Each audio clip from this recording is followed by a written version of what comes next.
Alrighty then, hold on to your gadgets. After today's tech update, we've got a call from my weekend show, The Kim Komando Show, that's just too good to skip. Today, we begin Scam Week. Real scams hurting real people who have lost real money. Everything you hear is real, and it could happen to you. I'm Kim Komando for Oracle Cloud Infrastructure. Accelerate your AI workload today. Take a free test drive at oracle.com/Kim.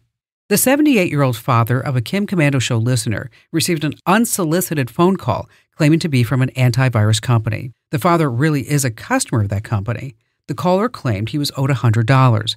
If he would just provide his bank account number, the money would be deposited. Instead, his entire account was instantly drained of almost $100,000. Have you spotted the scam? Companies never call to say that they owe you money. Second, never click on a link in an unsolicited email. Never provide your bank information.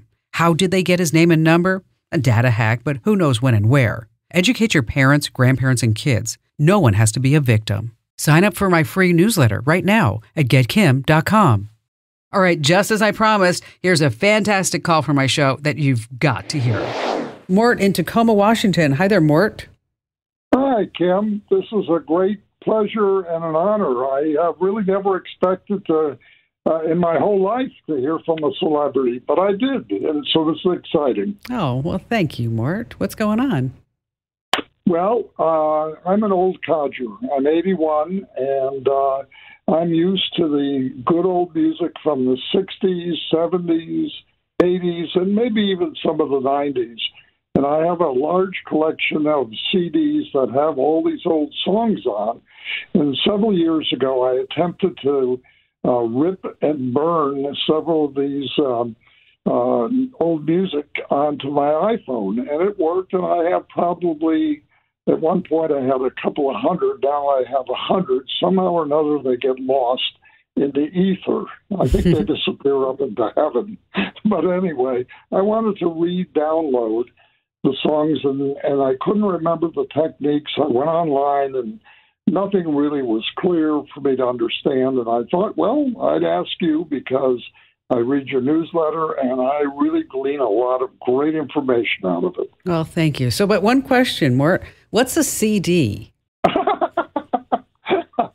A CD is an old music disc. I know. I'm just teasing you. Oh, okay. No, hey, I remember when I used to have DVDs.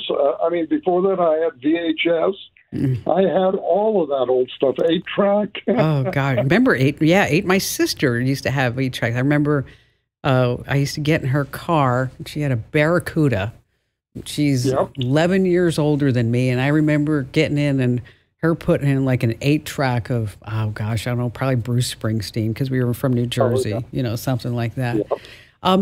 Here's the deal. I'm going to send you all the steps because the worst thing we can do is talk about step by step on how to do this. But do you have a Mac or you have Windows?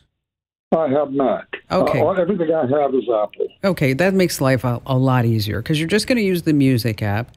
And then when you put it in there, an option's going to pop up if you want to import the CD. And then what you're going to do is sync that music, which now we can do on iCloud. You're going to sync that music to your phone. Oh, great. So we're not going to sit there and go, can we get a cord over here, folks? No, we don't need to do that anymore. We're just going to sync it on the cloud. And then of course, you're going to have your music on your iPhone and all that other good stuff. So out of all your CDs, which one is your favorite? Well, I like the music from the 60s. I graduated high school in 1960 in Miami, Florida, and they had great memories. Those were the best years, I think, that were. And then I went to medical school in San Francisco, also in the 60s, and I lived right near the Haight-Ashbury. I was never a hippie, but just a lot of great memories. Well, and that's interesting because I was recently reading, I don't know where or what, but they were talking about how our fondest music is our high school years. And that's also why when we start looking at classic cars that we might want, is that it's the car that we couldn't get in high school, that we wanted. And maybe there was that rich kid in school who got that car and you're like, dang, how come I had to get like an old truck, or whatever it was. So you're right. Well, I was fortunate. I got one of the first 64 and a half Mustangs when I was at the University of Florida. And I had that for several years. I loved it. Absolutely loved the car. You know what?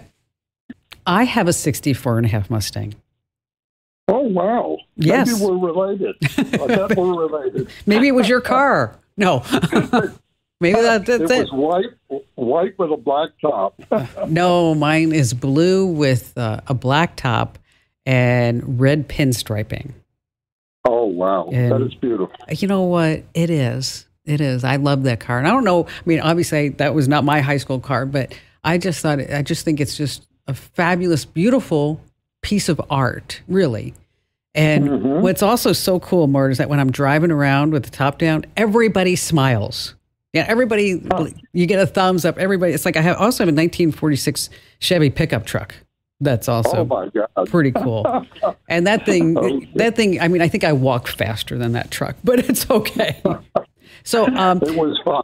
So lovely Amber is going to send you over the steps via email right now on how to rip the CDs. And if you need any help afterwards, Mort, just give me a call. I'm always here for you. Oh, big hugs for listening. Now, if you have a tech pickle that you want me to sort out, head over to komando.com and hit that email Kim button. I sift through every single email you send my way. Now, if you want the lowdown on the digital world every single day in your inbox, head over to getkim.com and just sign up for my free daily newsletter. You're going to love it.